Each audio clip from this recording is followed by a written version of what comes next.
كابتن. نعم. تجوزني؟ موافق.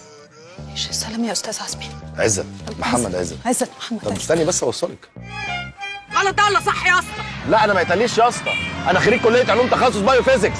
وقف العربيه دلوقتي حالا. في نص الشارع. يوم المنى يا حبيبي لما تتجوز واشيل احفادي. انا بقى عايز اتجوز عشان الجواز نفسه.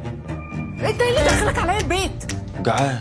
مين قال بس ان احنا هنغضب ربنا؟ اللي بيغضب ربنا سنين وسودة. انا كل اللي عايزاه اربي ابني. الو سوسو، ما تعرفش حاجه عن الشغل ده؟ كده الحاجات اللي سوسو ما تعرفهاش زادت. ها لو انت عندك مشوار او حاجه بكره انا ممكن اوصلك، او يعني نتكلم وناخد على بعض شويه. انا واخده، انت مش واخد ليه؟ ليلة تفوت ولا حد يموت.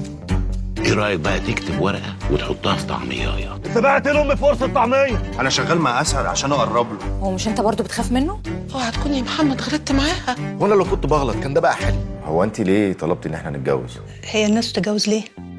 بيني وبينك كده قابلت واحده زي القمر، شديت ليها جدا. مشكلتي اني مش عارف ابطل احبك. بحبك قوي يا عليا. وانا كمان بحبك.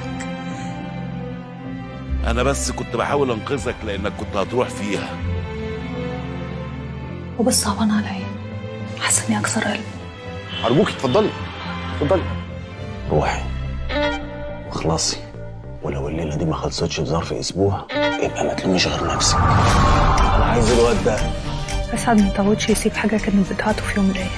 احنا فينا حاجات كتير من بعض. ورينا هتعملي ايه يا ميار. لو صبر السنين دي كلها عشان اللحظه دي